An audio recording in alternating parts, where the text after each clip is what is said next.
every day I'm out here farming, digging holes, and in between, like Yeah. the first thing I did when I got the property is I put a 2x4 in between two dead trees, and it's just like 10 feet out my house. So in the morning I'll just go out and smash a few chin-ups, do a Cool. handstand against the side of the house, do a couple So you're handstand kind of push-ups. like Tarzan, but in rural Canada. Is that the vibe? Definitely That's what I'm going for. straight Wim Yeah. Hof Yeah. out there. Because for those that don't know, you live way out in the sticks. Am I right? Oh yeah, Way out in the totally. sticks in Canada. Are you still in British Columbia or are you like Yeah, yeah, in yeah, the central British Columbia. sick mate? And Kind of. you're like so you've got a little small holding where you make music and this is your little studio space Yeah. and then like farm and do you have animals and stuff? Yeah, I got 9 chickens right now. Ooh. And the plan is to have like a bunch of everything, like goats, pigs. My neighbor has cows, so I always get a half cow off of her every year. So I got like a full year of beef in my freezer. Sick. My bedroom, I wish I could take this webcam to my bedroom because I got a tiny little house with no cold storage, It's but not that I, kind of show, man. Yeah, we don't want to see on that show we you got played last night. We don't want to know your vibe. Yeah. I'm bringing that vibe back here, man. Come on now, inspiration's inspiration, no? That's what Moori's about. Bring it all involved. Get it all on the EP, mate. Sit, mate. And are you like self-sustainable in terms of do you grow Yeah. vegetables and stuff like that? And do you eat kind of stuff that you grow, or is that the Those goal? were the secrets I wanted to show you in the bedroom, but you wouldn't let me. There's carrots. There's carrots in the bedroom, but those carrots are for eating with Oh, your really? mouth. I was gonna say. Eating with Yes. Of course eating they with your are, Tyler. mouth. But yeah, I literally grow all my own potatoes, my own beets, onions, garlic for the full year.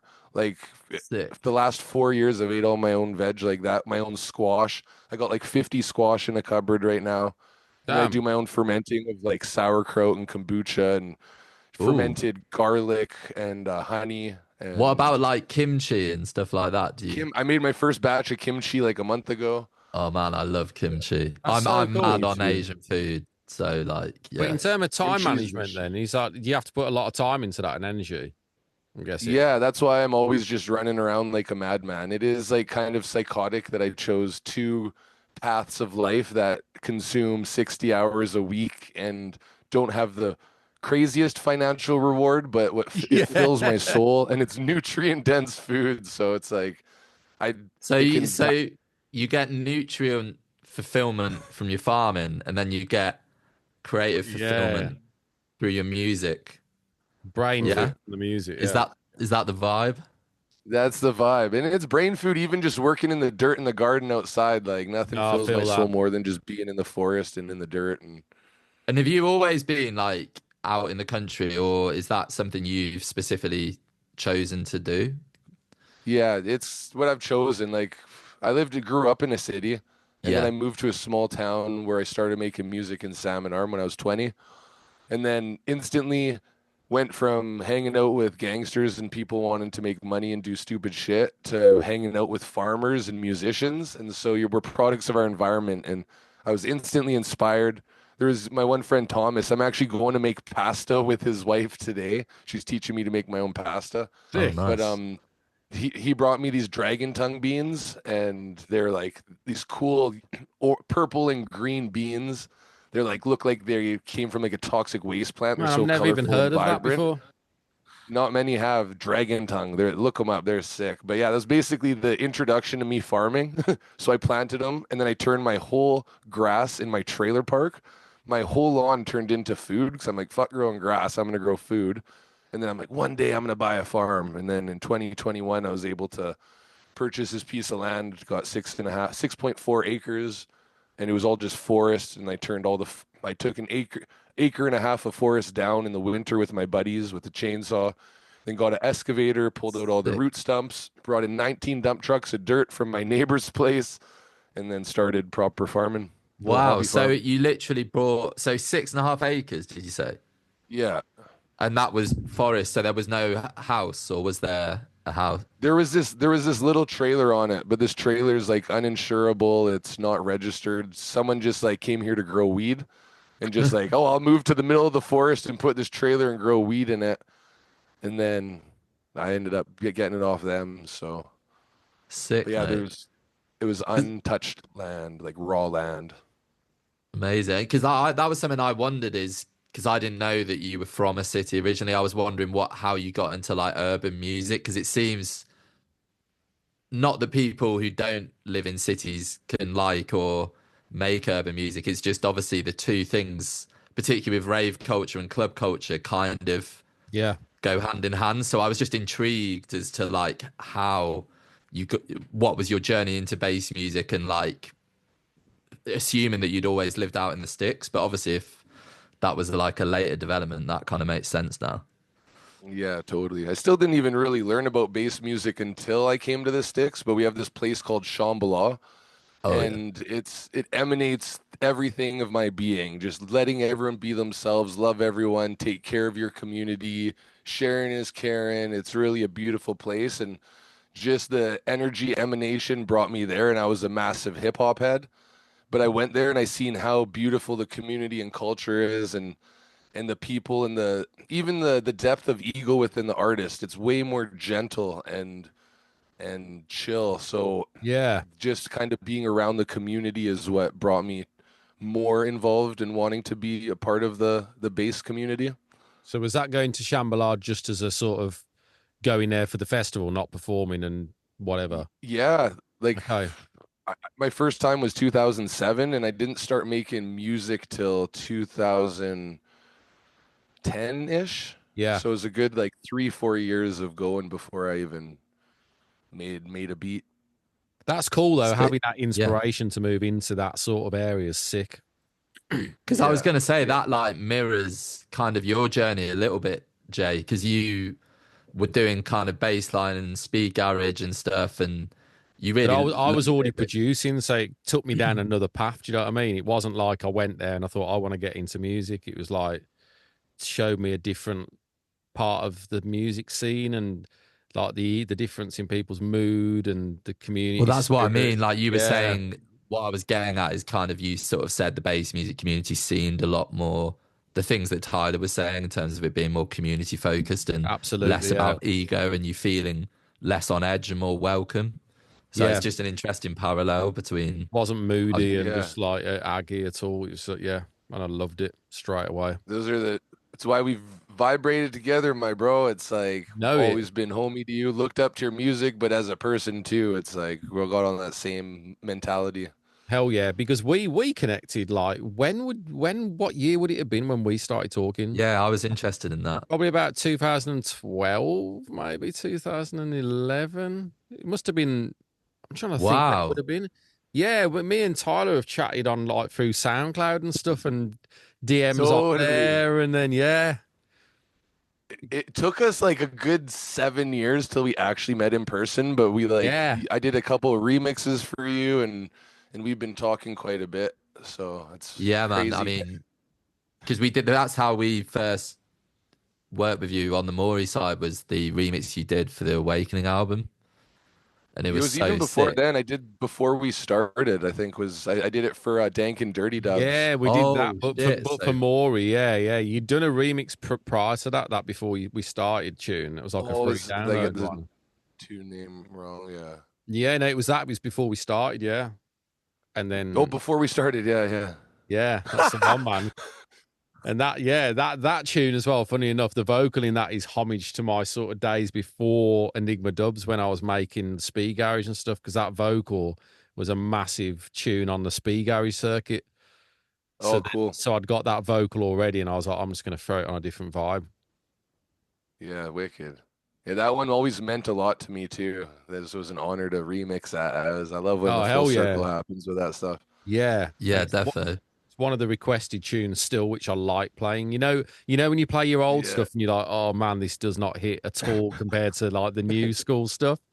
So totally. sometimes I'll avoid playing old stuff when I know it's not going to come across that well. But with before we started, I'm like, I can actually that one's good. Still held the test I of can get time. away with that one. Yeah. I Because love all I'm that like, stuff. because I'm really Yeah, what's- intrigued, Tyler, because you said that your background was kind of through you played in bands like as a bass player, playing like rock music and punk music. and then you got into hip hop. Did you like transition to kind of grime? Because I know you like a lot of grime and you've worked with Flowdown, Yeah. and I'm just intrigued as to how you kind of transitioned from hip hop to bass music and whether grime was a segue or how it kind of happened. Yeah, I can't even remember, but it's vocals and working with vocalists has always been a part of me since I've made music. So, like when I first started producing hip hop, and then I figured out I want to be part of the bass community. So I didn't even have an alias for my first couple years of producing. I was just a producer for rap groups. We had one group called the Eccentrics, and then more and more rappers were hitting me up for beats. I'm like, oh crap, I need to make my own alias.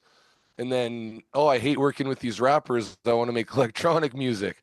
And then the whole time I was still working with vocalists though. So, and then when I toured Europe in 2013 for my first time, I ended up meeting some people. I met 𝗘𝗚𝗏 and ended up meeting 𝗘𝗣𝗜𝗏 a year or so later after that, and just became good buddies with them. And so it was just kind of a natural progression of always loving to work with vocalists and being more of a producer than a solo artist. And so it's hard to really say where the crossover happened, but I feel like it's always been a part of me. It's just organically falling into place. Yeah. That's sick, man.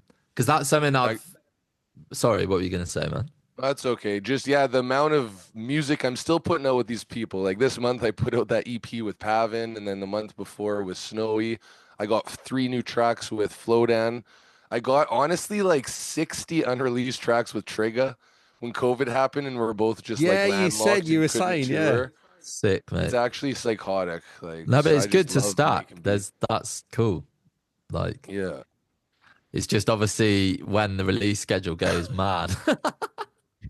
That's the problem with working with other artists as the primary artist, because, you know, they have their plan and everything. And then I try to facilitate proper time releases. And then all of a sudden I do this donkey move that you guys have to deal with me. And here we are.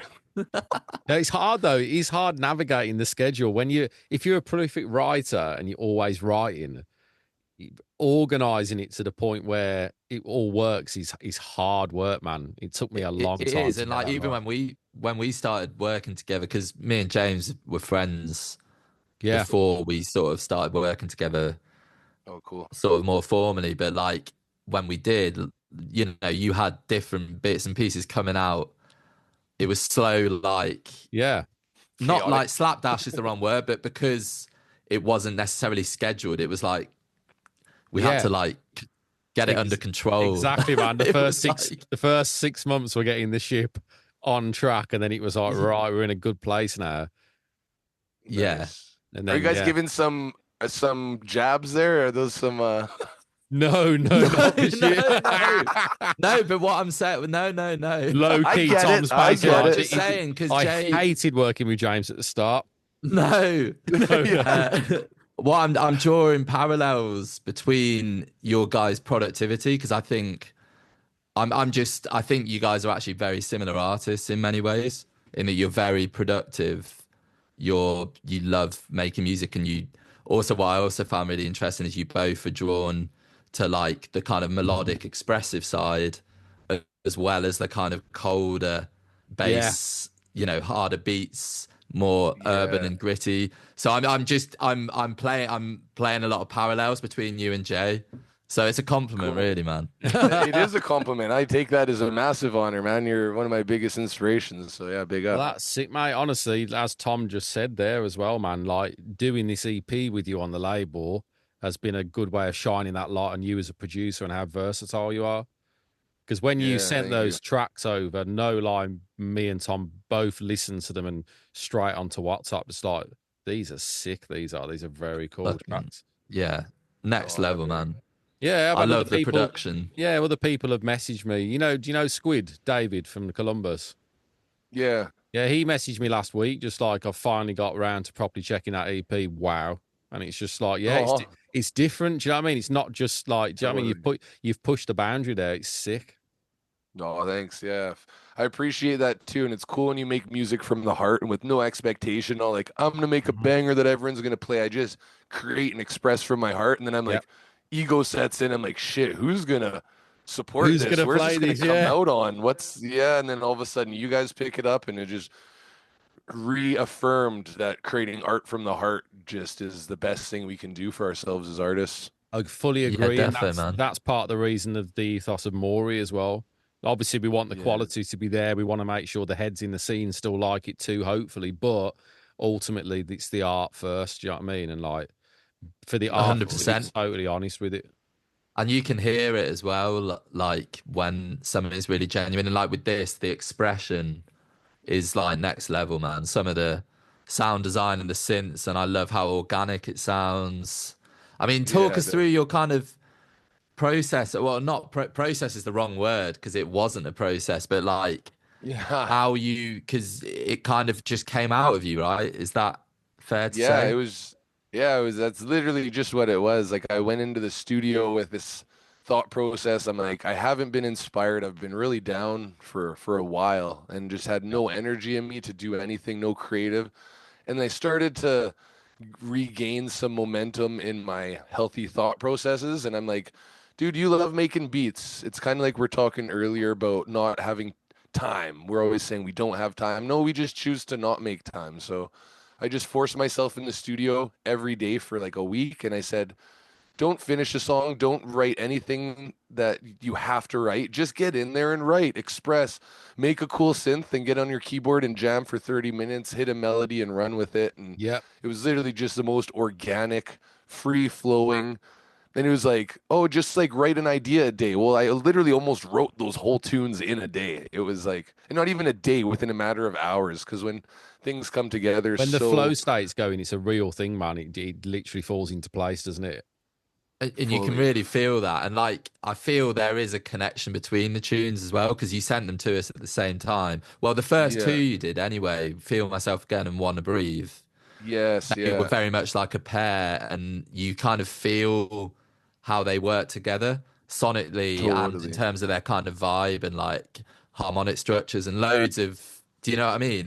You feel that energy coming through the sonics, and it's quite, because is this all in the box? Do you do it? Is it in the box or? Yeah, I would say 99% stuff is in the box. Like, I just basically all operator, any sound that you hear from me that's operator ground up, I just start with a sine wave and then just go to town typically.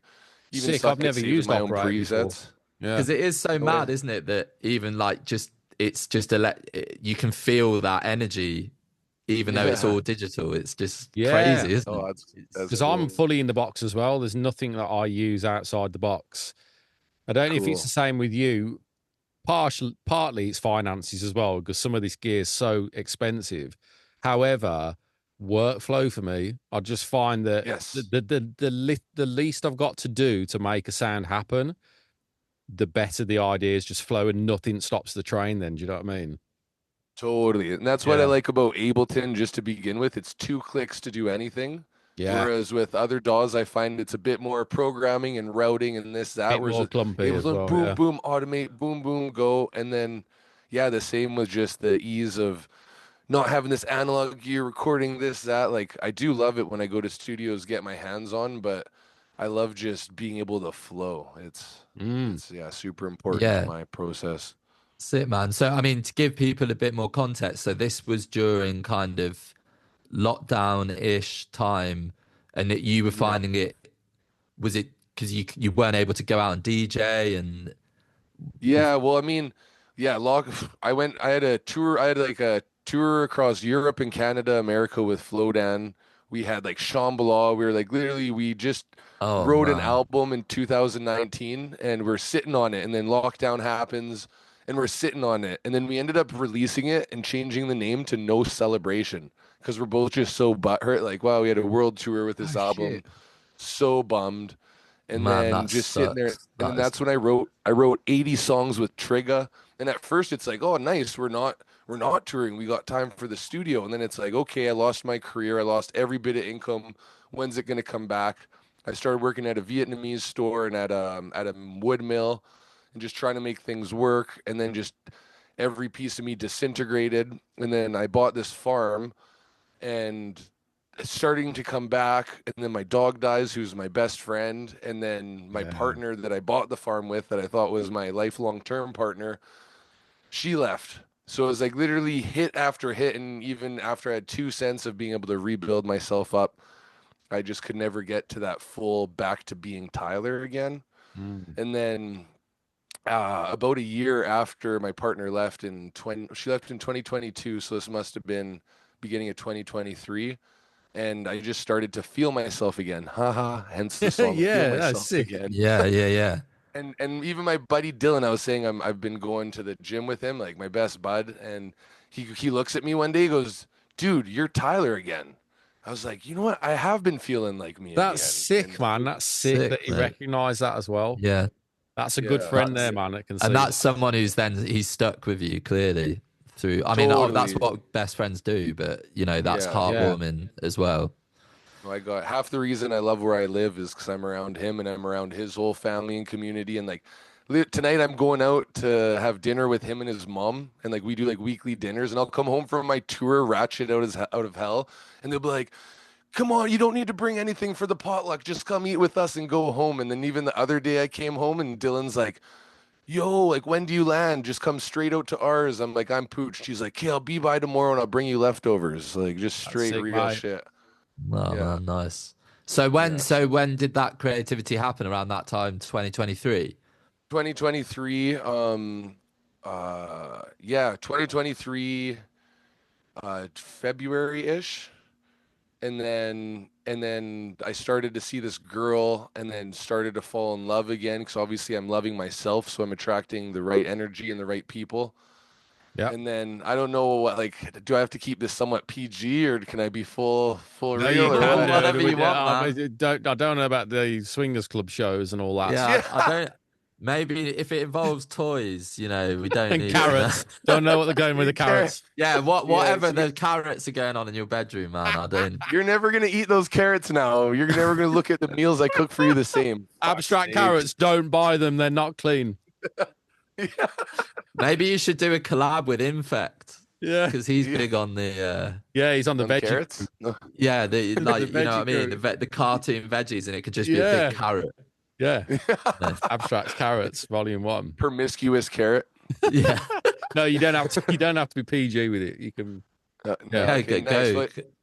So yeah, like fell madly in love with this girl, and it was her birthday in April, April 22nd actually, and so I went up there and visited with her, and she's like, "Yo, I got this really good acid. Let's go for a trip." And I started to trip balls, and then we go down to the river, and there was still ice. The river was almost fully iced over. Like this is April still, right? But she lives up North Canada, and so I put her on my shoulders, and I'm barefoot going through this like ice water, and we like get to this little island in the middle of the river, and we like lay down a blanket and put on some music, and we're just tripping on the clouds, having a time. And she like pulls out her backpack. She's got it like all these cheeses and meats and like a legit like gangster ass charcuterie board. So I'm laying there tripping balls out of my mind in this river in the middle of nature, and just getting fed by this beautiful goddess who's like I'm deeply in love with. And it was just like the most soul-filling epicness ever. And then all of a sudden the sun started to go down, and as soon as the sun crested below the mountain, it was like cold. You know, there's ice everywhere. It's like freezing, and we're just like, ah. And so like it didn't turn full into panic mode, but like, you know, she was like kind of like, yo, I'm not vibing, and like, okay. So I put her back on my shoulders, and we pack up the stuff, and I like hike through the river, and we get to the other side, and it was like super muddy. And I remember just like playing around in the mud between my toes, and she's like, "Oh, let's go. It's freezing." I'm like, "But this is so cool." And then we start to hike up the mountain to go back to her place, and there's these two birds. And it was like, I don't know if it's some omen or sign, but these two birds, they're like hanging out in the tree, and then we walk a bit further, and they fly in the other side of the path, and these birds follow us the whole way back up out of the mountain. So that was pretty beautiful. And then we go back to her house, and we go down, and she has like a bath downstairs, because I'm muddy as hell at this point, because I've just been trudging barefoot through this madness. And so goes and cleans me up in the tub, and we get all warm. And then I go upstairs, and I'm still just like tripping balls. And then she puts on this epic, like, not Florence and the Machine, like Flora Cash. That's actually who. And just like kind of like this beautiful melodic acoustic music. and I'm just get to lay there on her floor staring at the ceiling. Some of us at Trip know how epic ceilings are.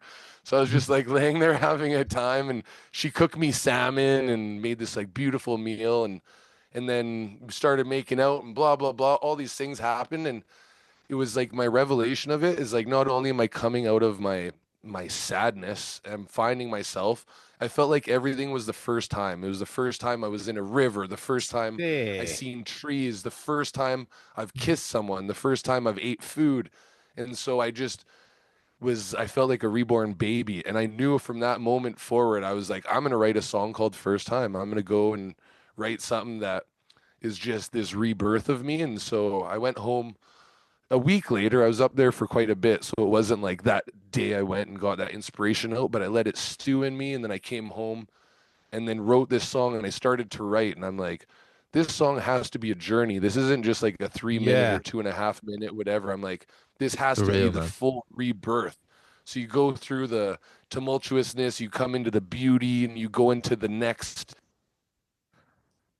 Oh, You are kidding. no! Don't tell me it cut off there. Oh, that's so good. Yes, he's back. No audio. You got to get your audio back on. Dun, dun, dun, dun, dun, dun, dun. But you were saying, so it's like you were literally getting to like the climax of your creativity. I know. So it had to be a journey that you were flowing through, you were saying. Yeah. So it was like, I just knew it was going to be this like expression and not this like 3 minute just in and out type of song. So Yeah. it really just like encapsulated like being there, being stuck in your head, coming out of this moment, making this realization, and then all of a sudden going through this journey and being reborn and finding the higher self, the next self that you love of yourself. And yeah, that's it turned into this 9 minute sonic journey that's just like goes through my emotions. There's a couple of vocal samples that I used in it that I try to tie to add to the extra organic feeling for the listener. Yeah, man. I mean, for those that don't know, that's the final track on this 3-track EP.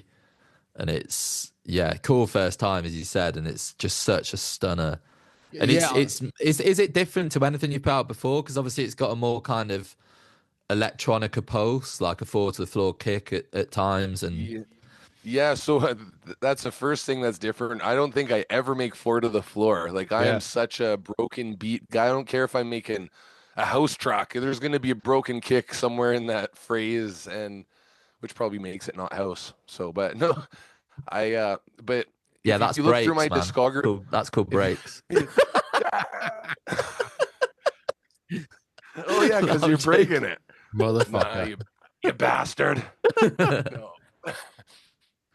No. I just make music. So I do. Yeah.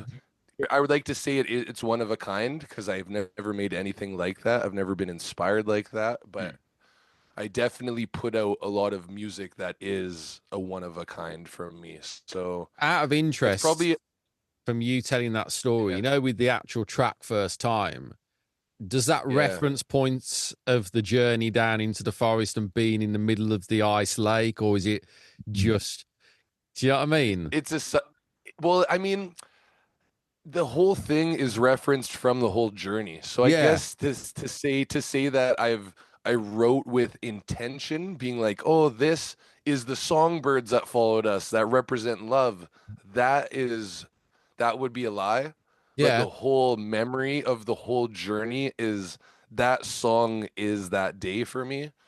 So it's like almost a recollection of the kind of feeling that was evoked rather than a pinpoint timestamp. Like correct. Only because that middle section where you've got those incredible like vocal bits that you've worked on. Oh, that bit's so nice. And then it comes back in, and then the beat's like half time rather than the 4 to the floor. Do you know what I mean? There's like a different mood and energy then.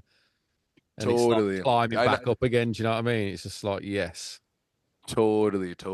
And I would say that when that second part comes in, that's kind of where it's the revelation in my feelings and in my thought process. So maybe up to about 7 minutes or wherever that breakdown ends is that's the climactic meeting the gods moment and coming to your realizations, and then coming out of it with that halftime part, that's kind of the more confident, the more I'm in love with myself.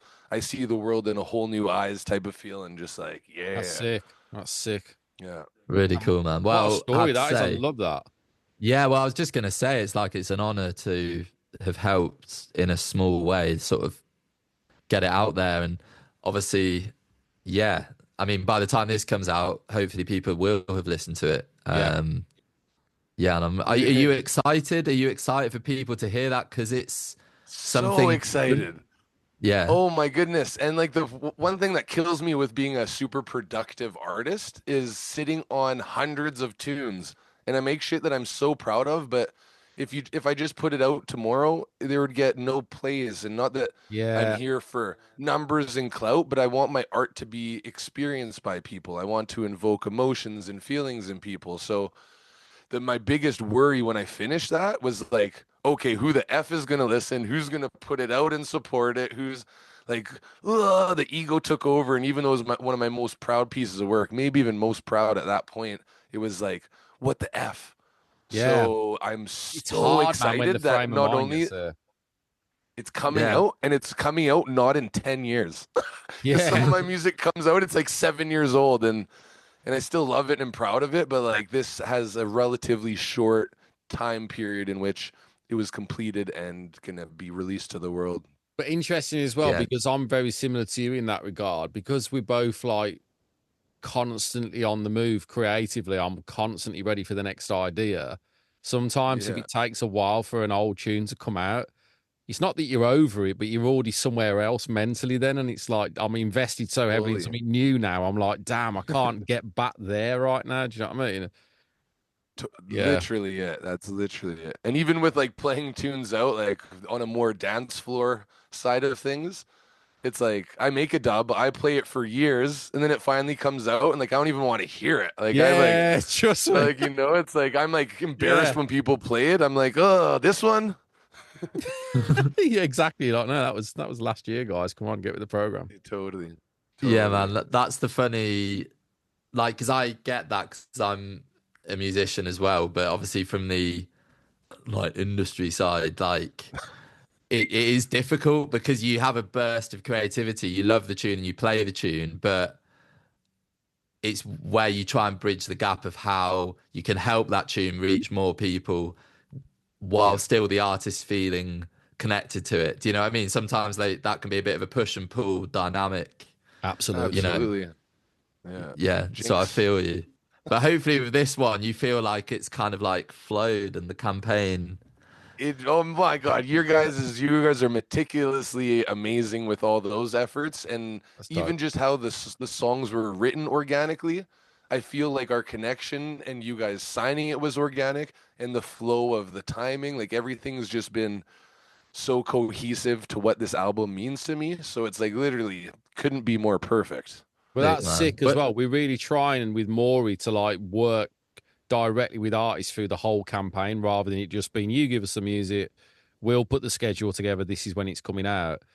Do you know what I mean? It's I think pulling together and working together as a team like properly is like the best way of doing it, man.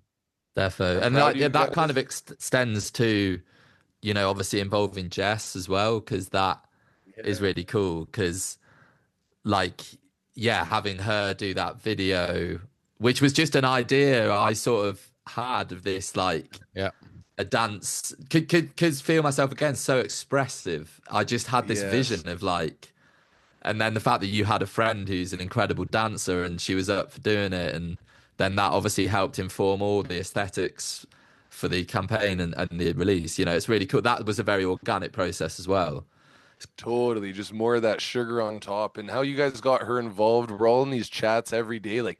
You guys more than me. I suck at all this. I'm sorry, but it's just like there's just so much communication and care and love and effort and thought and I've got a big Tom up there as well. Yeah, Tom's the man with that. Like he's sick with that 100%.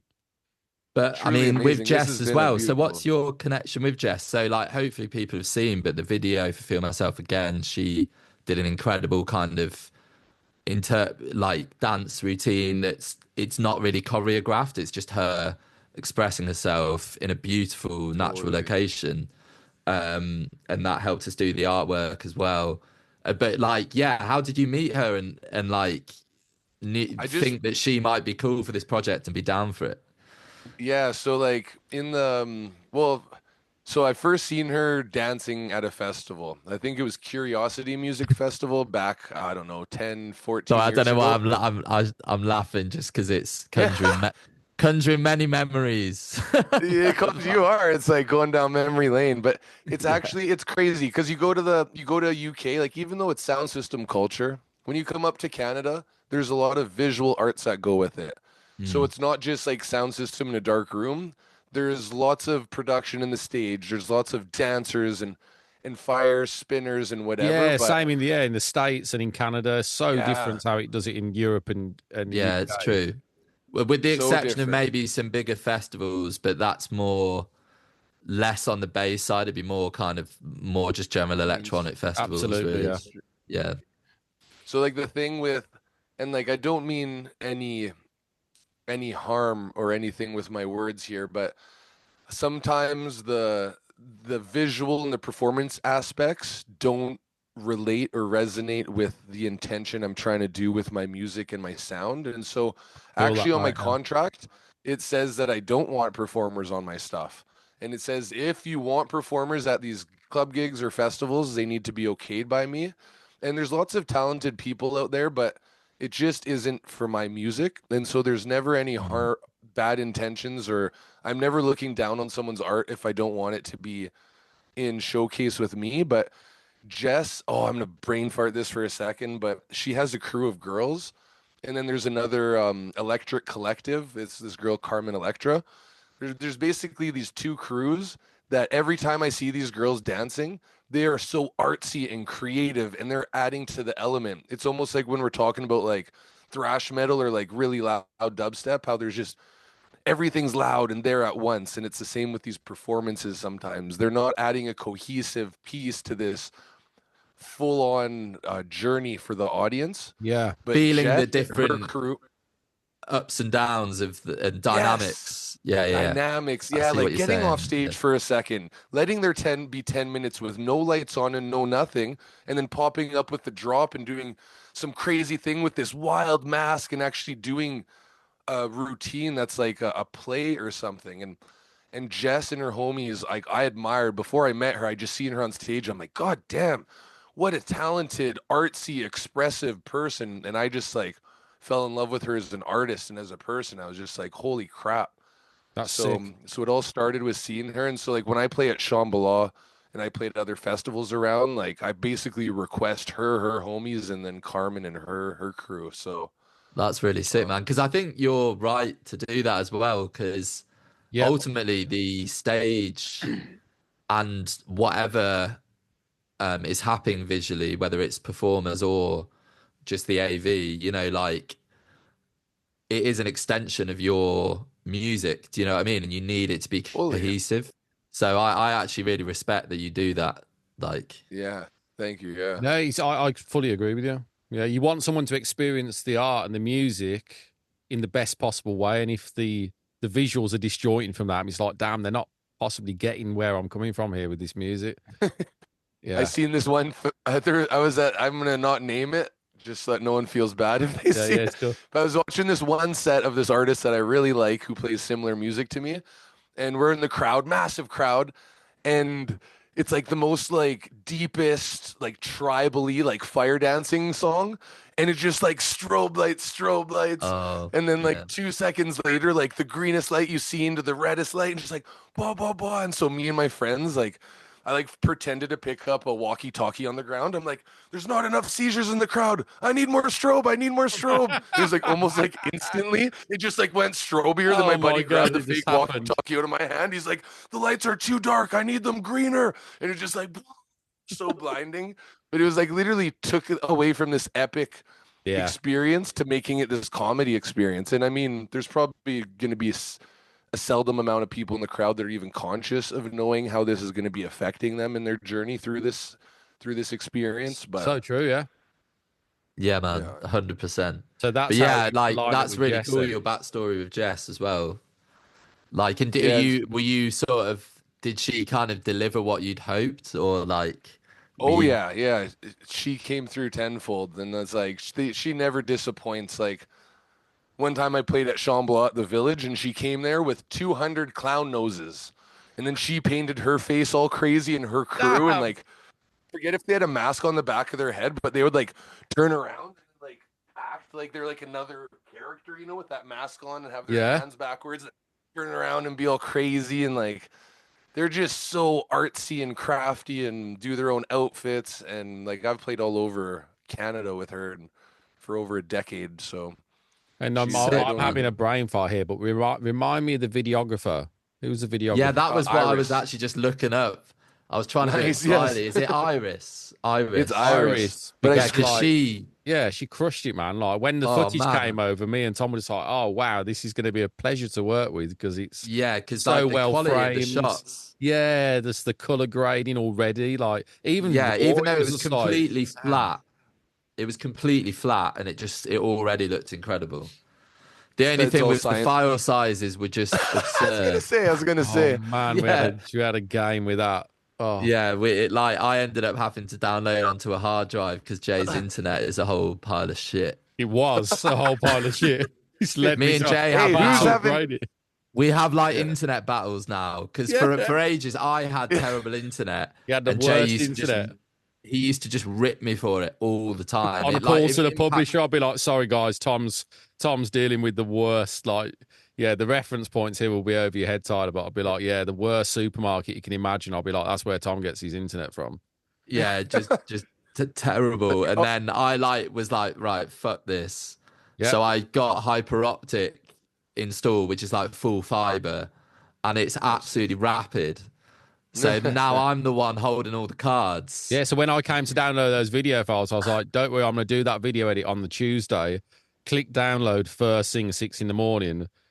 It's like 18 hours. I'm like, what? No way. I thought, yeah, that's a lie. Went and did the school run, had my breakfast, came back. I was like, no, this can't be But happening. but it's a good Won't thing even though, be because downloaded by she did a Tuesday. lot of one takes. Yeah. It was Oh, like yeah. the full 3.5 minutes of the song. And so one of those files was like 80. It was like 50 gig. 3 of the files Yeah, were 50 gig 50 each. to Yeah. 60 gig. But Yeah. it was I well swear worth there it was for the one file quality that of it. was 80 gig. It's a Yeah. lot, man. Well, big Anyway. up Iris for doing that. That's mad. Yeah, the whole Even team just there to have was that sick. stored on all our stuff and taking up the space. No, that's a bless. Too right, man. Sick, mate. Well, yeah, No, I I'm the mean, internet like, liability. one thing I was interested in, like, was the actual Wanna Breathe. Because, like, Feel Myself Again, you've kind of touched on that. Yeah. Like, with Wanna Breathe itself as a Yeah. tune, like, and obviously that's the EP title. Was there a particular meaning with that, or like, I'm just interested? Yeah, the want to breathe. I mean, I'm really into breathing, so it just relates to that because like Wim Hof breathing and just Well, I like how suppose much we all are energy in a way. and your health. I hope so. I knew he was going to say that. Like that was a I knew mundane he way was of going to putting it. say that. God Yeah, damn it. man, I am just into breathing. I do Yeah, it every In and day. out. I try my hardest. I don't in even and have out to every try. day. Don't even have to try. It's kind of That's sick, the whole Wim It's Hof actually- thing as well, yeah. It's actually fucked up that we don't have to think to breathe. So don't think about it, because then it gets scary. Yeah. But yeah, no, it's like, yeah, the Wim Hof thing. And like, I had a guy living at my farm helping me out here last summer, and he's into breathing. There's like not over amount of correlation to that, but other than this EP, well, I think I sent you 5 songs, not including First Time, and all 5 of those were inspired by this girl I'm madly in love with right now. And it was Okay. like, I've never been like I've wrote songs for girls before. I've been inspired by them, but I've never felt this way. And it was so crazy. And so I just wrote a plethora of songs in that time of finding myself again and putting myself in the studio and just kind of expressing. So Wanna Breathe is just one of those ones. Like the lyrics are about just stopping and taking things in life, embracing, being appreciative, gratitude. My existence is all about gratitude. Gratitude's one of the only things that changes the cells in your body to a positive way, like without actually placeboing and fully believing it to a full extent. You can still literally build up your cells and create better health in you just with gratitude. Okay. So this whole Want to Breathe is kind of part of this journey of just like falling in love with myself and wanting to breathe, wanting to stop, take everything in, and yeah, just like kind of finding the beauty back in the world again.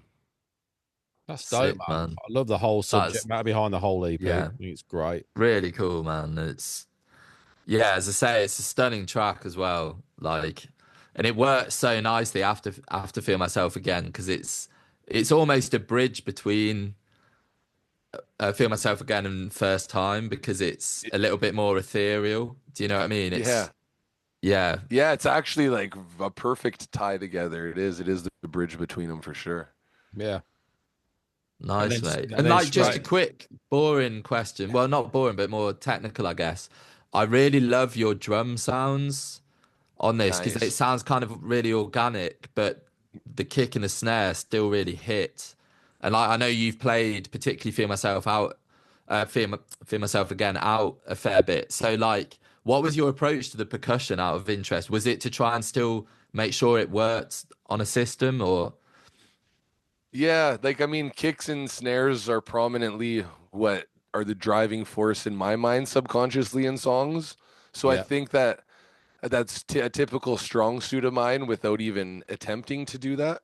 And I do a lot of like operator synthesis with my kick and snares just to add like the root note and to make it like punch through. Oh, And then on top of it, like I've so got you over mean eight. it's tuned? It's tonally tuned, Yeah. typically tonally tuned, especially my kick. A lot of the time the snares, and then I have organic elements. Like I have 800 plus of my own Foley samples.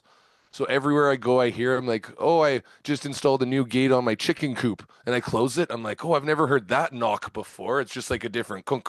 Yeah, And that's so I one go thing get I've my always Tascam. that's the one thing I've always admired with your music, dude, for years is the detail in the Foley sounds in there. Every time I'm like, yes, this has been like Nice, that's sick. this has been Man, it's the crafted same like with sick. the remix that you did for the Awakening tune.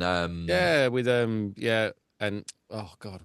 Man, was it? And then you were gone. And then you were gone, yeah. Yeah, like the Yes, yeah, percussion the of that, you drumming. can tell there's a lot of those organic sounds, a hell of a lot in that. Yeah, Yes. yeah, totally. Yeah. I use drum racks and then I layer the shit out of my sound. So even if I take an 808 hi-hat, I'll put on top like some tambourine that I recorded out of my box of toys behind me or there's always just some sort of like raw organic element that's imperfect that I like to add to all these perfected Yeah, it sounds human samples. then. Do you know what I mean? It sounds Yeah, Yeah, man. totally. Oh man, that's for me where the real magic happens. Like me and Jay have talked about this a lot. Like, because it creates that even though it's electronic music, it creates that human musicality, the imperfection. Yeah, I and love it. And as a drummer myself, obviously, I love percussion. So where you hear those, it's just like ear candy. You yeah, know? totally. Yeah, yeah. And like interesting, you've got that little. Is it like a bongo in Feel Yeah. Myself Again? Is that organic? Is that one of your sample, or is that just a sample? Yeah, no, oh yeah, that's a handful of samples all working together and then processed to the nines. Right. Yeah, yeah. sick. So it's like me, I think me tapping with a pen on something and then me layering it with a tom that has a pitch bend with it. And then what else? Oh yeah, and then just like overdriving it. And then I put like 100% reverb on audio effect chain. And then on the reverb, I just like put I tune in where the overdrive is in the tonality, so it like really pops through and makes it like almost abrasive in the where it has the pitch that's in tune with everything. Yeah, yeah. Yeah, I don't want to give away Mate, too many I'm not gonna secrets. lie. I think that's my favorite thing about the whole tune. For Feel But every Myself time I'm Again. playing it, or like I'm listening, I go, but da. Yeah, because it's panned is like hard left, or is it? I think. I couldn't tell you on memory of that. I think it's certainly off center. I think it's to the left, but you just hear that at the end of the phrase, the ba-da-da-da, and I Yeah, just Tom loves it when a bit of the percussion sticks out. Occasionally, yeah, oh occasionally he'll be man. like, "Yeah, that new one you've done, Jay, with that little shaker that's syncopated off the beat." It's like, "Yes, all right, Well, go on." That you do drummer that man, with eh? some of your garage stuff, man. Like, Yeah, I love it for the garage, like dark and grey and stuff like that. yeah, that was what I was gonna say. Dark and grey off your journey so far. You've got a tambourine that does all the kind of really syncopated stuff off the beat. Yeah. And I just love that shit. Feels it. Yeah, Absolutely. yeah. I'm a sucker for it. Hell yeah. Definitely percussion driven guy. I wish that my brain synapses could relay it to my hands as good as my head hears it. Were you ever into garage, Tyler? Did you get into garage music or not as much? I love garage, and like it's definitely like a later thing to me. Like probably 7-8 years ago, I started really loving it and started producing more of it. Whereas like in Canada, at least for myself, I wasn't in Toronto. I didn't come up with the jungle scene, with the garage scene. In the West, we were so far behind in the music culture of things that by the time things come to here, they've already been with you guys for a decade or whatever. So I don't have any like garage upbringing, or I didn't come up with it was So Solid Crew, and like when Mala used to rap and stuff, and like like all that kind of stuff. I don't know. Yeah. Sorry, that's bringing I back. came late to the what's party. Funny about? Well, I was just saying, what's funny about that is like So Solid Crew were literally like on Radio 1 when we were teenagers. Like that's how enshrined UK garage was to our massive part of and then grime obviously kind of like came following that kind of thing. And because I remember Garage Anthems 2004 or 2005, that was when I was really starting to get into garage, and it had a whole grime sequence on it where like Dizzy Rascal and Lethal Bizzle and artists like that. And it was just like 4 tracks of grime, and suddenly I was like, what the fuck is this kind of thing? And obviously, I mean, I think Jay was probably a bit more advanced than me at that stage, but it's just amazing how like you get into this stuff, and that opened this whole new gateway for grime, even though I was mostly into rock music at the time as well. It's well, wild. That's a cool crossover in time. Yeah. But I loved garage, and that was kind of my route in, really. Yeah, sick. I was interested. Go on, carry on, dude.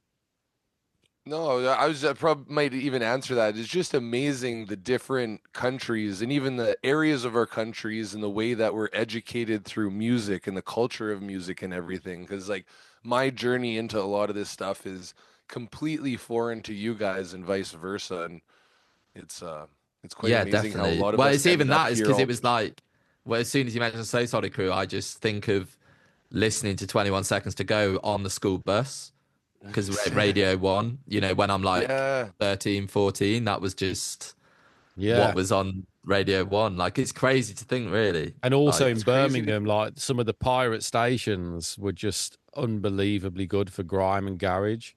And like accidentally finding one when you're tuning your radio and being like, what's that? Do you know what I mean? Looking for like a station called BRMB, which is like as commercial as it gets, and then a few turns. I remember BRMB. And then you found a completely underground station playing the rawest grime, and it's like, damn, it's probably in a block like not too far away. Sick. That's so epic, man. I just watched documentaries on this shit, like. It's always the grass is greener, but I would have loved to be a part of that culture and been brought up around that and got to live in that.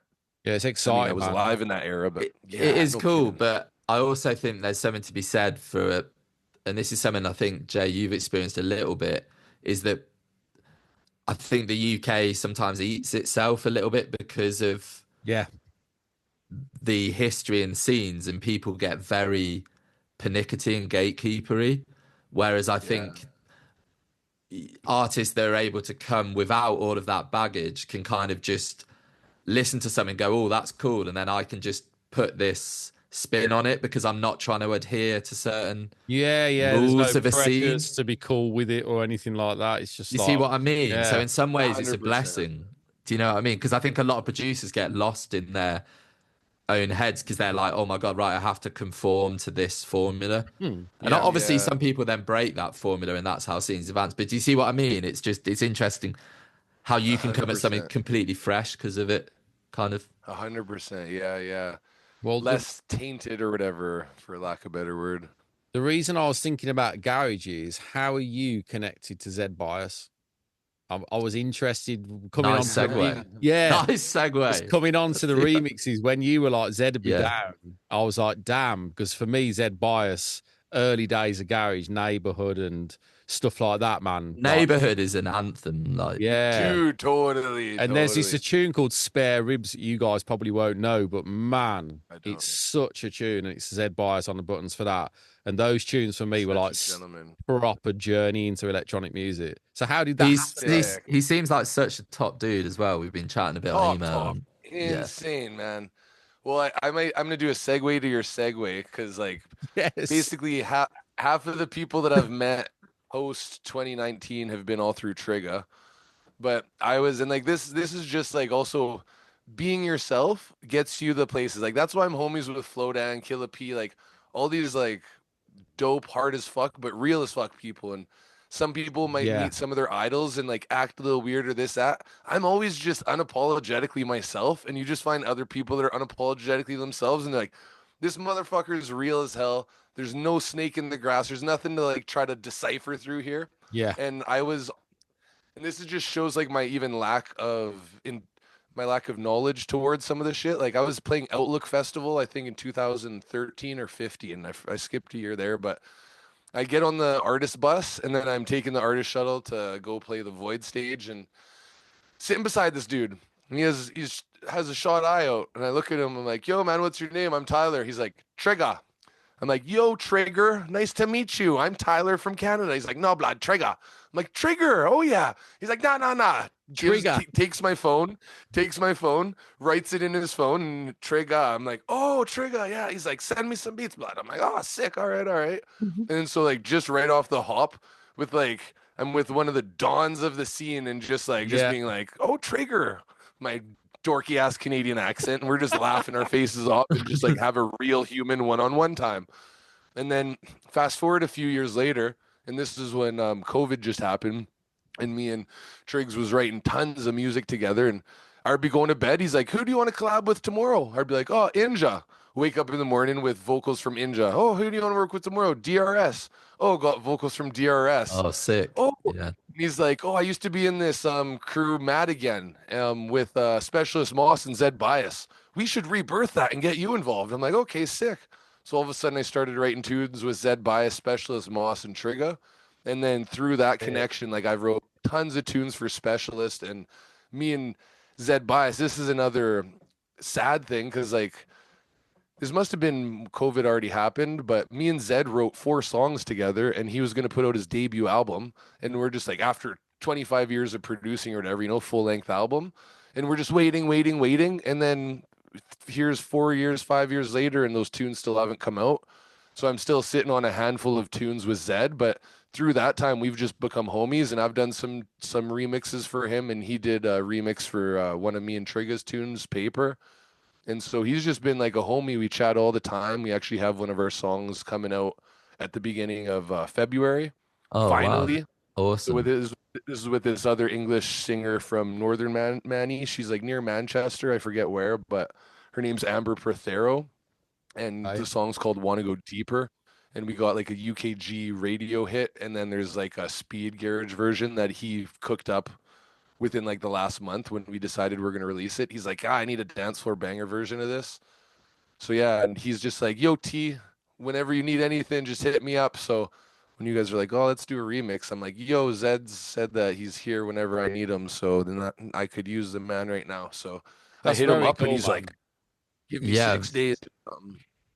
So I gotta give loads of love, thanks, and appreciation to 𝗘𝗏𝗏𝗏𝗏 as well, because 𝗘𝗏𝗏𝗏𝗏 is as real as it effing gets to. Like, he calls, "Yo, how's your dad doing? How's your roommate? How's this, that?" Like, just like a real one. That's great, man. He's linked me up with all these unbelievable artists that I've got to work with now. That's just a real connection with someone. Do you know what I mean? That's sick. Yeah, and that's also a testament to your talent as well. That they're like, because it's one thing having the human connection, it's another thing having the artistic connection and caliber to like for people to really want to work with you and keep that creativity going. Do you know what I mean? Mate, thanks. Yeah. For real, man. Sick. Yeah, well, it's cool because the 𝗘𝗏𝗏𝗏𝗏𝗏, like when we heard that Zed was getting on it, we were like, "Ooh," and like we didn't know how he was going to take the tune, because obviously it's that first time tune, which is quite different. And then he's kind of turned into this kind of like amapiano sort of house, tribal house kind of. Yeah, it's fucking sick. It's so sick, but it is very different to like what we. Yeah, but it works. It's fucking stunning tune. Totally. Yeah, and it really slaps in the lows as well, doesn't it, Jay? Like, oh yeah, definitely. He's even though it's on the sort of housey, tribal, progressive sort of tip, he's got his bass head still there as well. Do you know what I mean? So yeah, that's sick. And then Jay, you were like, you did "Wanna Breathe" yourself. Yeah, when it was like I get first dibs, I was like, yeah, I want to do "Wanna Breathe." As soon as I heard all the tracks, I was like, I want to remix "Wanna Breathe," definitely. Because it's cool, because that's on like a real soundscapey, future garage, beautiful, melancholic, euphoric kind of vibe. It's kind of melancholic and just like a nostalgia trip as well with it. It's just straight in the feels all the way through. What's sweet about it is it's like kind of like the first songs that I really got into yours, Jay. Like what I have, the style that I like, and the more like, I always call it emo Tyler, but like the emotional vibey feely shit is like literally like you hit it right down memory lane for me. And like, this that was a ENiGMA conscious Chatz. thing as well. I was like, you know what, like I feel like I need to go back with the homage to early days as well, because a lot of people know me for the garage stuff. Do you know what I mean? So it's like. Totally. Yeah, but that EP as well, I was saying to Tom, like I was torn in taking it down a dark route to have a total contrast from the original. But then once I started the idea, I was like, I can't shift this. I can't. Yeah, it came together too nicely. Yes, that organic flow. And like we were sort of like, well, you could do the other one, but this one was so good that it's almost like I almost don't want to hear the other one, because like, that's what I got. So I was gonna do two versions and present them both to you and be like, which one do you prefer? But I actually just was like, you know what, I like this too much, and I don't want to take my head somewhere else and lose that feeling for that tune now. Because it's almost got like an innocence to it as well, in a way. Very much so. Yeah. It's not too deep and heartstrings being pulled. It's a bit just like, yeah, it's a viber. It's like escapism kind of thing. Yeah. Sick, man. And then, Mystic. It's like Tyler's first time story, but rather than being in the middle of like a ice bed, you're in like a blanket in front of the fire and you're having that experience. You know what I mean? It's just like, yes. Hot chocolate in hand. Yeah, I was going to say hot chocolate, maybe like a hot toddy. I don't know if you have one of that, you know. Maybe a Terry's chocolate orange just straight out the packet. Just like, yeah, I'm in heaven right now. Just not even breaking it, just eating it. There we go. Yeah. Man, and then, Mystic State as well. That tune is sick. That was a pleasant surprise. Yeah, the route they took it. Didn't expect that. Yeah, because it's like a jungle BPM, but kind of more liquid drum and bass sort of vibe. Like liquid jungle, and then like a liquid jungle, and then that second drop goes tough as well. So I know it was unexpected. Footworky kind of vibe to it as well. It's just like, damn. Totally. Well, big optimistic state, because they're always sick to work with.